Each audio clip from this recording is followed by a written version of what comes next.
Hi everyone, in front of me I've got TCL NXTpaper 11 Plus, and let me share with you how to soft reset or actually force restart your device.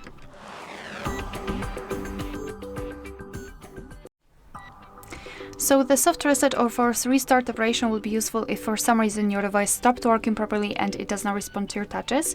So for soft reset, I can quickly show you. All you have to do is to press the power button and press it a little bit longer and then tap on restart, and this is basically the soft reset. However, if for some reason the screen is not working and you will not be able to tap on this restart option, I highly recommend to perform a force restart. So still you have to press the power button, but press it long enough until you'll see the black screen and then the developer's logo.